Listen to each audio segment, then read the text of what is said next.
We've all been trained to treat cognitive biases as glitches in our thinking.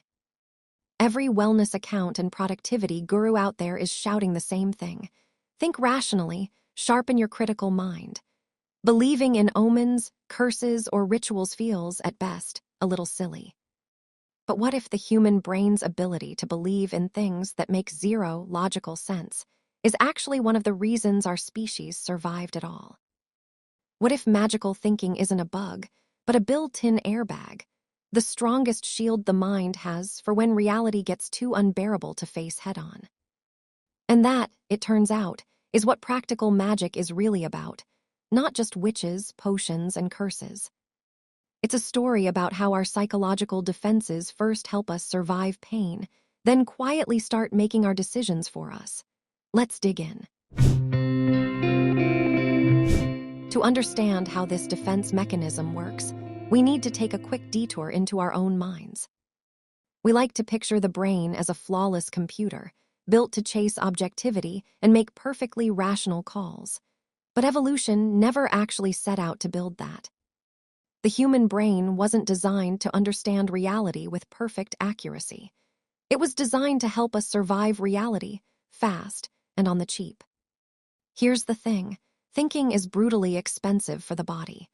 The brain makes up just a couple of % of your body weight, but burns through up to a quarter of your daily energy. Deeply analyzing every action, every face, every risk, and every emotion in real time would be impossible.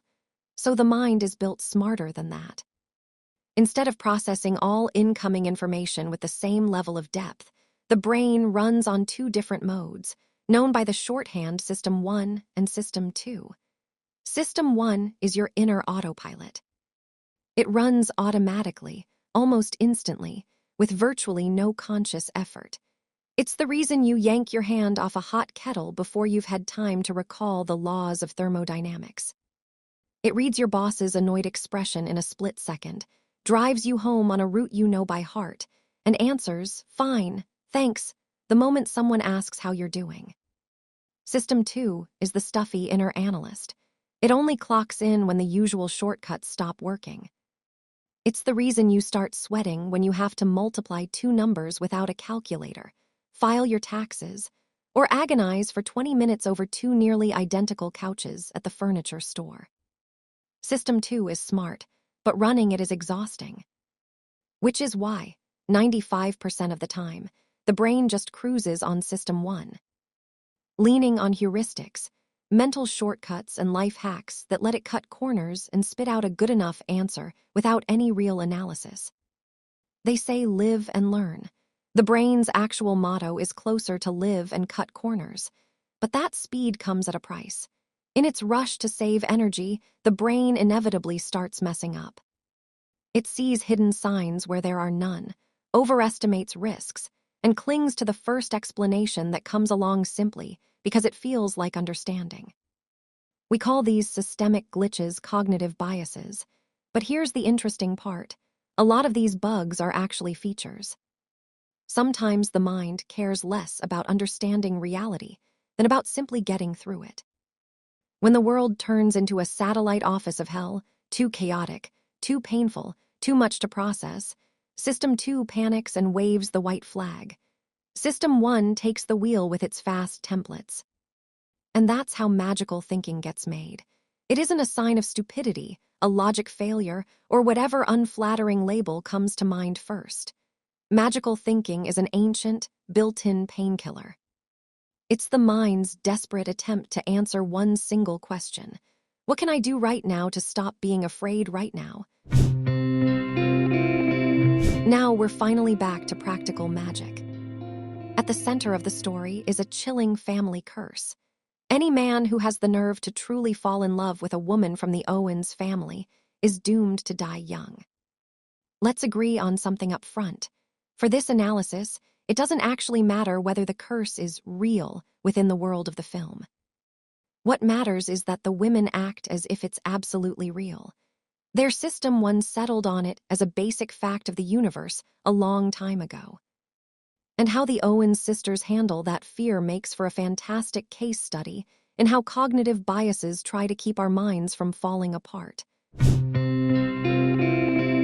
Think back to the very beginning. Young Sally has just lost her father and watched her mother die of grief, and she decides to take fate into her own hands. But instead of asking the universe for protection, she performs a ritual. She tosses flower petals into the air and casts a love spell. Except the goal of this spell isn't to find happiness. Sally says it outright. I made it so that this person doesn't exist at all. That way I'll never fall in love and I'll never get hurt. She lists off a string of fairly absurd traits. Mismatched eyes, one green, one blue, the ability to flip pancakes in midair, and so on. Looked at through a psychological lens, this is a textbook defensive chain. Paralyzing fear of loss, a magical fix, and the long-awaited feeling of safety. Sally isn't doing this because life is great. Her brain has figured something out. If reality is too dangerous, you build a mental wall. Magical thinking here works as the perfect shield. It doesn't remove the actual threat, but it builds an ironclad illusion of control. We do exactly the same thing in real life when we build up a mental image of the one flawless partner. We tell ourselves we're just searching for someone great. But what we're actually doing is engineering a safe kind of loneliness. The mind builds a checklist so detailed, so elaborate, and so unrealistic that no actual flesh and blood human could ever check every box. And this isn't really about having impossibly high standards. It's a subconscious way of dodging real, frightening intimacy. In an actual relationship, you can't fully predict your partner. They might leave, fall out of love, or die, which means they can hurt you. To avoid that vulnerability, the brain picks the safe setting. I'll wait for a prince with mismatched eyes, and until he shows up, I'm off the hook. In the moment, that illusion keeps the anxiety at bay. But over the long run, it cuts us off from life completely. Moving on. Why do we even need rituals, potions, salt sprinkled across a doorway, stirring herbs clockwise? Think of the iconic midnight margarita scene. The sisters are in way over their heads in a criminal nightmare. There's a body buried in the backyard, and System 2 is having a full-blown breakdown. That's when the ants walk into the kitchen. They know perfectly well the girls have gotten into serious trouble, and they know the girls won't admit it voluntarily. So what do the ants do? They don't pull out the interrogation lamp. They turn on the blender and start a midnight dance party. And this isn't just a fun little binge. It's a deployment of an old, deeply familiar family ritual. The ants are doing this on purpose, to lull the sisters' stuffy inner analyst to sleep and convince their System 1 that everything's fine, we're home, we're safe, everything's under control. The ritual here functions as a psychological tranquilizer, meant to bring the panic down a notch and put the sisters back on solid ground. In the film, the plan doesn't fully pan out. The sisters never come clean, and after tensions boil over, the ants leave entirely, leaving the girls to deal with the mess alone.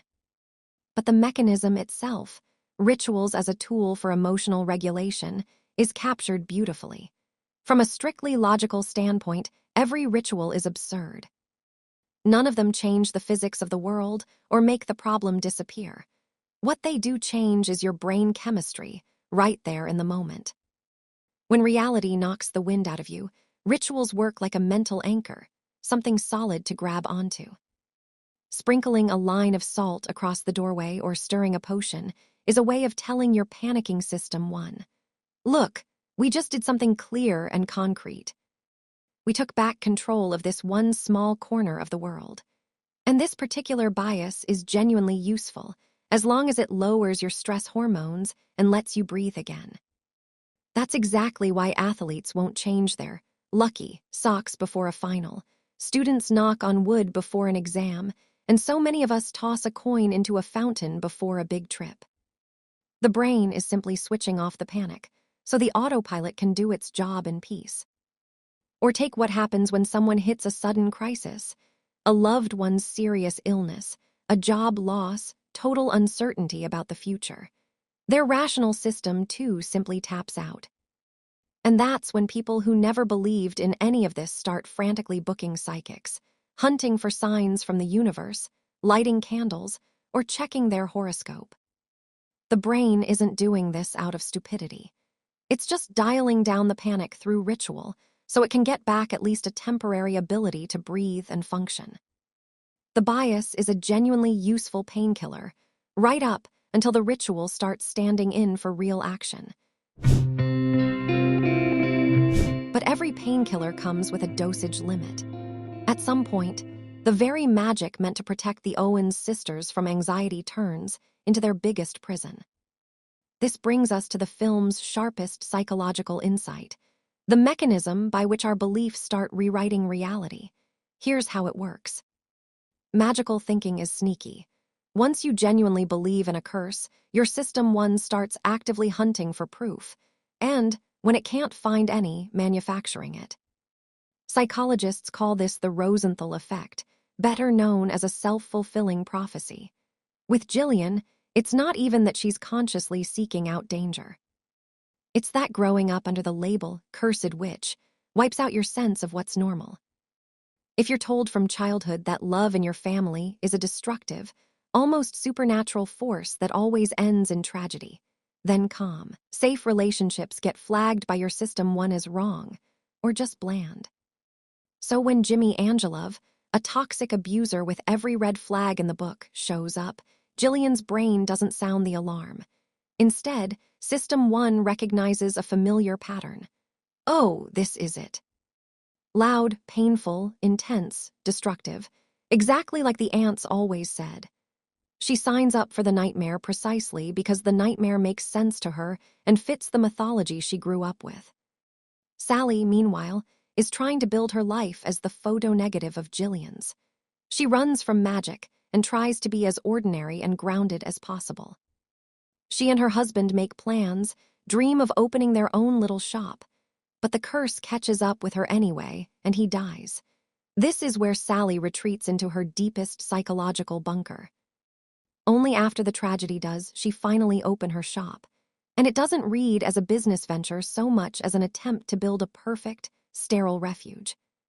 She seals herself away among herbs and jars, giving up on magic, on feeling, and on the risk of ever loving anyone again. Sally believes logic will protect her. The irony is that her entire, normal life is still being run by the same fear of the curse. She retreats into total control, and reality still puts her face to face with Detective Gary, who, wouldn't you know it, has one eye of each color and happens to know how to flip pancakes. Which brings us to the central insight. Magical thinking doesn't actually predict the future. It does something worse. It rewires our filters and our everyday decisions so thoroughly that we end up walking ourselves, step by step, with our own 2 feet, straight into the exact spot we were most afraid of. By the end of Practical Magic, the story shows us how rituals and symbols change function once people actually work through their inner fears. Take the exorcism scene at the climax. It's a magical ritual through and through. But unlike the panicked resurrection spell at the start of the film, this one works differently because the whole town's women take part. For years before that, the local women had been running on a classic cognitive bias, the availability heuristic. Because the Owens family had always been visible and labeled as witches, they were the easiest explanation to reach for, the example that came to mind fastest whenever something went wrong in town, whether a failed marriage or an illness. The brain always grabs the most vivid, alarming explanation first, and the Owens women were sitting right there, ready-made for the part. But at the film's climax, the women come together for a shared cause. The exorcism becomes the point where they overcome that bias together. It unites the ones who used to be afraid with the ones who used to hide. And here's where the line between the movie and real life shows up clearly. In the film's world, magic is tangible, so the group ritual produces a concrete physical outcome. Jimmy's ghost actually vanishes. In our reality, rituals work in a subtler, more fleeting way. They don't literally banish ghosts, but they do crucial psychological work. They lift the weight of hyperresponsibility off our shoulders. Simplify a picture of the world that's grown too complicated and frightening, and hand us exactly the illusion of control the mind needs to avoid shutting down into full defensive mode. Which is why the sisters' final jump off the roof in their Halloween costumes isn't just a fun seasonal flourish. It's a manifesto of total self-acceptance. The Owens sisters are no longer ashamed of who they are, no longer use it as armor against the world, and the town no longer sees them as the source of all its misfortune. Maturity isn't the moment someone abandons every symbol, tradition, or belief in magic. Maturity is the moment rituals and fears stop making decisions on your behalf. By the end, magic is still very much present, but it no longer runs Sally and Jillian's lives through a lens of permanent fear. Paranoia gives way to something much simpler: permission to just live. We started this whole conversation with a paradox. What if magical thinking isn't a processing error, but a built-in evolutionary fuse? And as we've seen, in the short run, it actually is. Reaching for a ritual when the ground gives out under you isn't an embarrassing glitch. It's emergency relief for the mind. In a moment of acute crisis or panic, the illusion of control lowers your stress, lets you breathe, and gets you through the day. Over the short term, that defense works. The problem is that magical thinking makes for a catastrophically bad long-term strategy. Looking for answers to life's crises in a tarot deck, trying to read your future in your palm, or trying to map out the full complexity of your personality through a birth chart. As a long-term plan, this is a dead end. The trap snaps, shut the moment temporary relief, turns into a way of escaping reality and offloading all responsibility. Magical filters start making our decisions for us, and we just drift along, blaming our failures on Mercury retrograde or karmic debt. You can't fully switch off your autopilot and turn into a perfectly rational robot. That's not realistic. But growing up and reaching real psychological maturity is about something else entirely. It starts the moment we stop handing the wheel of our own lives over to outside mystical forces. However frightening the uncertainty and chaos around you might be, the only way to genuinely change your future is to learn to take responsibility for your life, your choices, and your actions. Your coping tools can be whatever works for you, but you have to be the one holding the wheel.